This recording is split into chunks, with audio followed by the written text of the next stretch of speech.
The 1971 to 1977 Chevrolet Vega was once seen as General Motors' great hope in the battle against cheap imports. It was created with the ambition to beat the VW Beetle, outclass the Toyota Corona, and win over a new generation of American car buyers.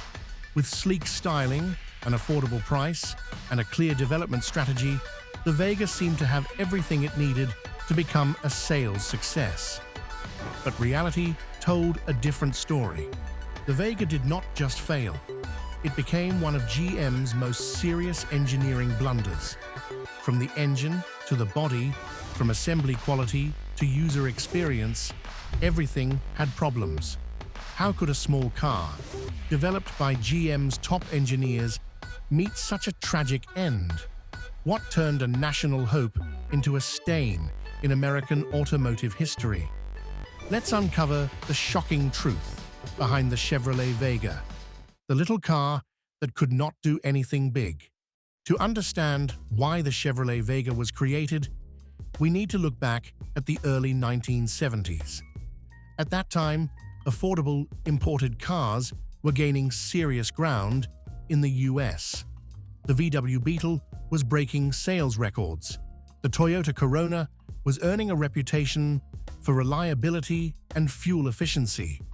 Meanwhile, Ford was getting ready to launch its own subcompact, the Pinto.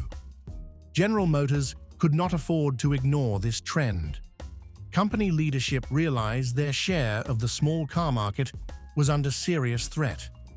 While large vehicles still brought in the most profit, they knew that failing to reach young buyers early could mean losing them forever.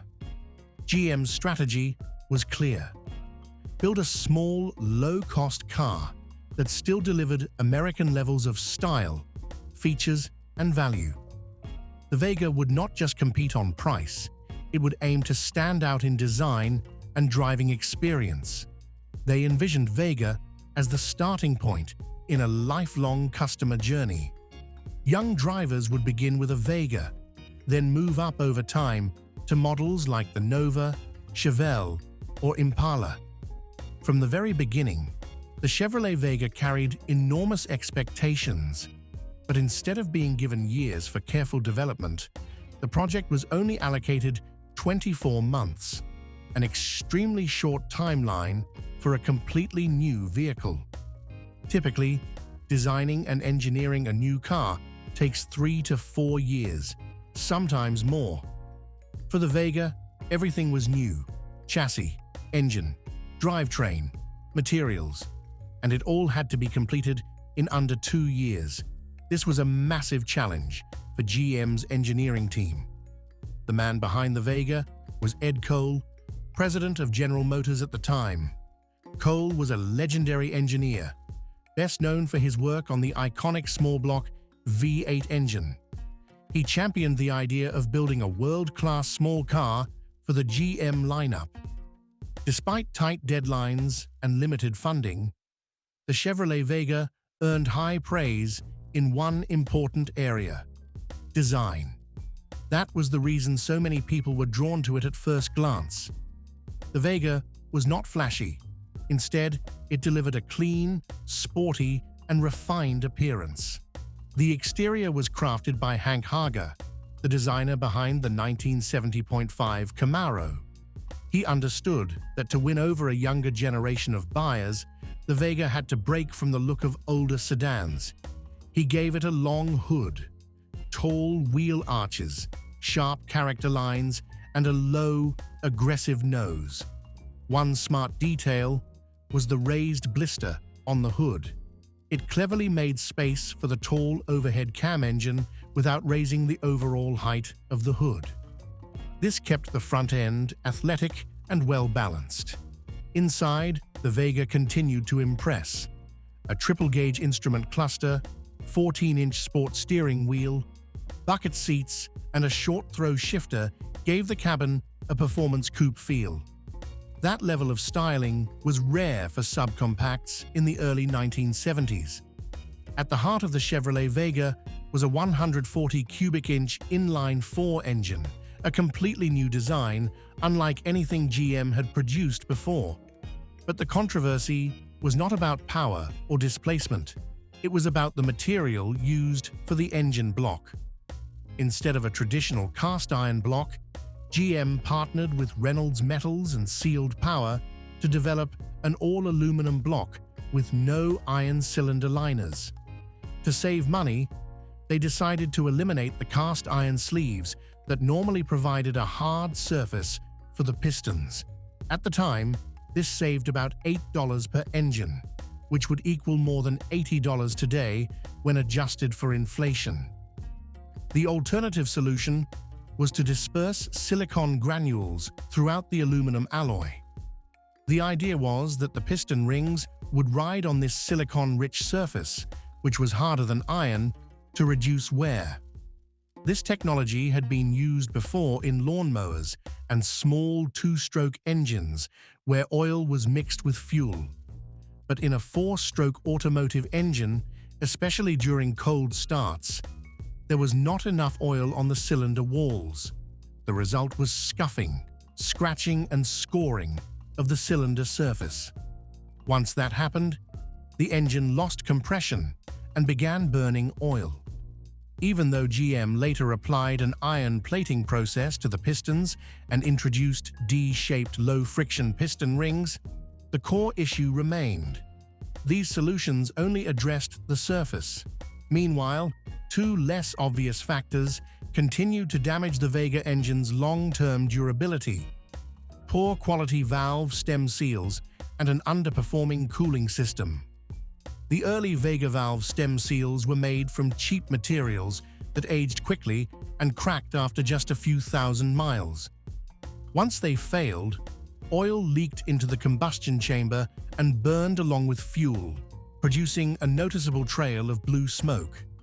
This made owners believe their engines were consuming oil heavily, when in fact the culprit was a part worth just a few cents. At the same time, Vega's cooling system was poorly optimized. The radiator held only about 6 quarts of coolant. Combined with a small core and no temperature warning light, overheating became common, especially in warm climates. When coolant levels dropped, thermal expansion quickly affected surface tolerances and led to sealing loss in the cylinders. Most customers had no idea how close their cars were running to their mechanical limits until smoke started rising from under the hood.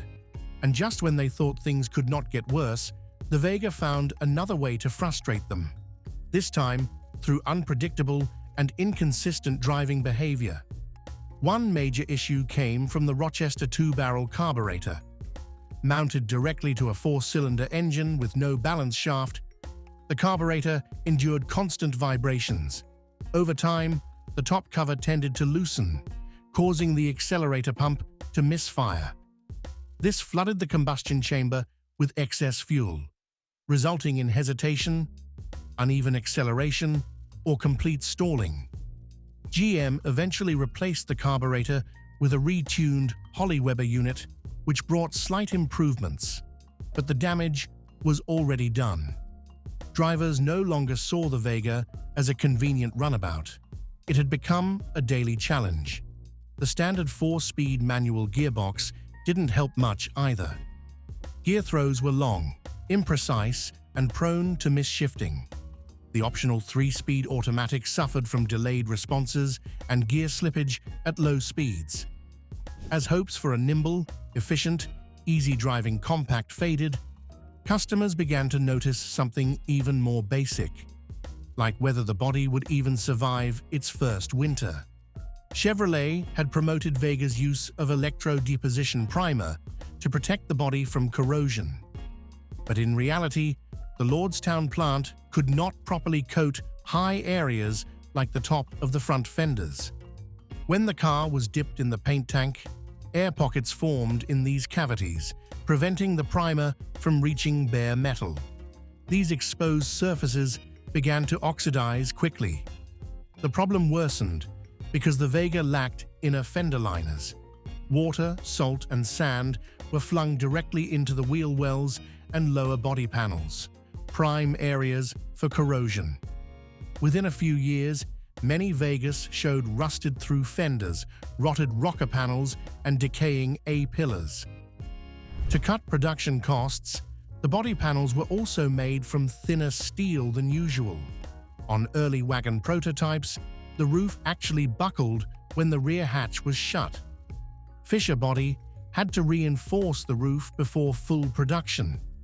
When customers first noticed small rust spots, they were disappointed. But when entire sections of bodywork started cracking, flaking, and even developing holes, they felt betrayed. A small car could be forgiven for being slow, noisy, or occasionally unreliable, but if it physically falls apart before your eyes, there is no coming back from that. But if it starts rotting right before your eyes, there is no saving it. For many Vega owners, disappointment over body rust was only the beginning. Another frustrating issue, quieter but just as disruptive, came from the car's fuel delivery system. Unlike most cars of its time, the Vega didn't use a traditional mechanical fuel pump. It featured an electric one, controlled by a relay that only activated when oil pressure reached a certain threshold. If the engine was low on oil, which often happened with Vegas, the pump would stay off. The engine wouldn't start. Everything came to a halt. Drivers had no idea why. No warning lights, no obvious signs. They assumed the engine had failed. Many Vegas were towed away, abandoned, or sold off cheap, when all they really needed was a quart of oil. Junkyard mechanics often chuckled when they added a bit of oil, turned the key, and watched the engine roar to life. This wasn't a catastrophic design flaw, but it highlighted the disconnect between clever engineering and real-world usability. A smart feature is pointless if no one knows it's there. With rust, stalling, and confusion stacking up, GM had only one move left: to fix what they could. The question was, had they waited too long?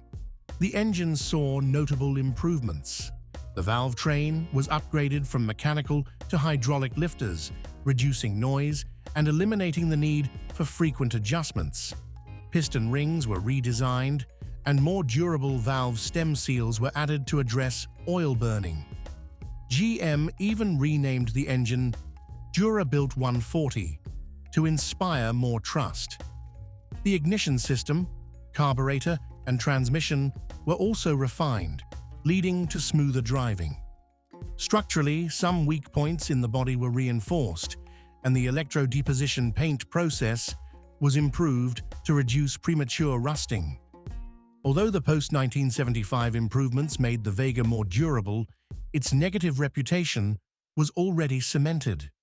The American automotive press mocked it relentlessly, and customers had lost all patience. A car once promoted as a global hope had become an industry punchline. Sales told the story.